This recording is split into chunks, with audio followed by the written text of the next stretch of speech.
Since its launch in 1977, it has remained one of NASA's most extraordinary missions, outliving its original purpose and continuing to function in the frozen darkness more than 15 billion miles from home. It's long been assumed that the venerable spacecraft, aged and battered by cosmic rays and time, would eventually go silent, another relic of the space age swallowed by the void. That was the expectation, until now. Before we start, hit the like and subscribe buttons for more updates. Out of the dark, Voyager 1 spoke again. But it wasn't a routine data ping or telemetry packet. It wasn't a glitch or a system check. It was something completely unexpected, a transmission of unknown origin, carrying patterns and sequences that didn't match any known system protocol or telemetry stream ever designed by NASA.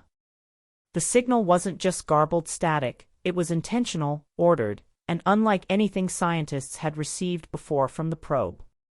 This wasn't a malfunction. It was a message, one that shouldn't have existed.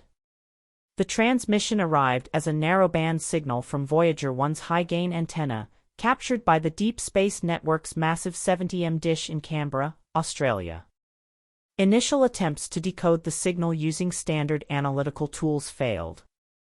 The data packets weren't part of any operating subsystem, power cycle, or telemetry stream known to Voyager 1's architecture. It wasn't a reset. It wasn't a system dump. It was something far more profound, something that immediately set off a storm within the halls of NASA's Jet Propulsion Laboratory. Within hours, the world's top astrophysicists, data analysts, and cryptographers were brought into the loop. And what they discovered stunned them.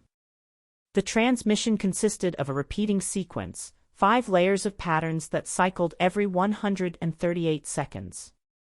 Each cycle was composed of electromagnetic modulations that couldn't be explained by cosmic interference or mechanical error.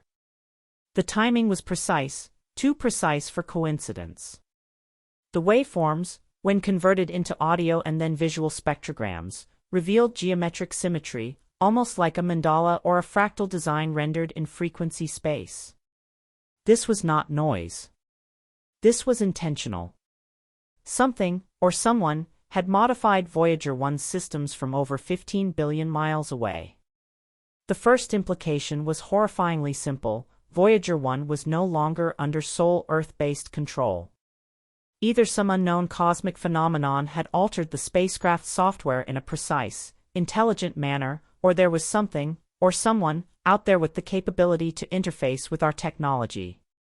The idea that such a distant probe could be accessed, let alone reprogrammed, challenged every known limitation of modern communication, radio telemetry, and signal processing. The spacecraft was never equipped for remote reprogramming at this distance. Its systems are ancient by modern standards, it still operates using 1970s-era computing. Its memory can be measured in kilobytes, not gigabytes. Commands sent from Earth take over 22 hours to reach it, and another 22 to return. Any interaction requires a near-day-long delay. But the signal received had timestamps embedded within the code that didn't correspond with the last known command uplinks. More shockingly, some of the embedded signal structures referenced data sets from after the last command cycle, suggesting either a temporal anomaly or external data injection. 2 scenarios that bordered on the impossible. NASA teams worked in complete secrecy for days, even as whispers began to leak into the public domain. The raw data was encrypted within classified government servers and offloaded into isolated analysis units to prevent any possibility of cyber contamination. The fear wasn't just extraterrestrial, it was existential. If something could communicate with Voyager 1 in a language more advanced than Earth's best efforts, what else could it reach? As the days passed, another transmission came in, this one shorter but more complex. It contained modulation across multiple frequency bands, something Voyager 1 had never been configured to support. Within the signal was what appeared to be a 3-dimensional lattice, a sort of spatial code that required virtual reconstruction. When reassembled, the pattern resembled a rotating shape, like a tesseract viewed through the lens of interdimensional math. Scientists weren't sure whether it was an artifact of decoding or something more deliberate, a kind of cosmic cipher designed to challenge human perception itself. The philosophical weight of the discovery hit as hard as the scientific implications. If Voyager 1 was communicating in a format beyond human design, then something intelligent and powerful was interacting with it. Whether this force was artificial, alien, or a higher-dimensional phenomenon was impossible to determine. But one fact was undeniable: we were no longer alone in the data stream. The astrophysical implications were staggering. Communication across such a distance at this level of precision suggested technologies orders of magnitude beyond anything Earth had ever conceived. Traditional radio waves degrade over interstellar distances. Even highly directional signals suffer attenuation, and the radiation background of deep space tends to garble long-range communication. Yet the Voyager 1 signal was crisp, clear, as if it had been enhanced or relayed by some unknown mechanism. The working theory proposed by some was that a form of quantum entanglement, or even a wormhole-like transmission medium, could be in play. But those were speculative, bordering on science fiction. More unsettling was the idea that Voyager 1 might no longer be a passive observer. If it had been accessed or altered, it could now be functioning as a relay, a beacon, or even a probe with new directives.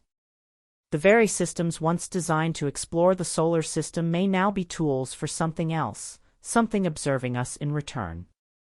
No anomalous physical objects were detected nearby, no rogue planets, no cloaked satellites, no interstellar visitors. But the lack of visual confirmation only deepened the mystery. The signal was there. The effect was real. But its source remained invisible. Attempts to re-establish a more traditional data link with Voyager 1 were only partially successful. Standard commands were acknowledged, but any effort to probe the source of the new signals was met with static or redirected output. It was as if the spacecraft had become partially autonomous, prioritizing the unknown transmission protocol over its original programming. In some cases, it even appeared to be withholding telemetry, an impossibility given its hardware limitations, unless new instructions had been somehow implanted into its onboard systems. The broader scientific community erupted with theories. Some posited that Voyager 1 had encountered a naturally occurring structure in space, a kind of information lattice or signal trap that refracted cosmic radiation into coherent patterns. Others leaned toward artificial intelligence, perhaps remnants of an ancient civilization capable of manipulating electromagnetic fields to such a degree that they could write into our machines without physical contact. The most radical thinkers went further, suggesting that what Voyager 1 had encountered was not a message in the conventional sense, but a kind of universal algorithm. An intelligence encoded in physics itself, waiting to be unlocked by those who knew where to look. Cultural and psychological shockwaves spread rapidly as word of the transmission leaked into online forums and independent research communities. Amateur astronomers began scanning the same frequencies. Some claimed to detect similar patterns in cosmic background radiation, though most were debunked or lacked scientific rigor. Still, the idea took root. Something had changed. The silence of space was broken, not by a voice, but by a code. A whisper from the darkness, precise and persistent. Religious leaders and philosophers weighed in, many interpreting the signal as a form of contact, not just from another species, but perhaps from a transcendent intelligence. The implications weren't just scientific, they were existential. If Voyager 1 had become a link between humanity and a larger cosmic structure, what role did we play in that structure? Were we the architects of the first handshake, or merely the recipients of a call that was always meant to come? Meanwhile, governments around the world scrambled to assess the risks. Could this signal represent a threat? Could it contain information capable of damaging our networks or infiltrating other satellites? Cybersecurity agencies treated the data like a pathogen, quarantined, studied, dissected. So far, no malware or known exploit patterns were found. But that in itself was troubling. If it was an intrusion, It was on a level humanity couldn't yet detect, let alone counteract.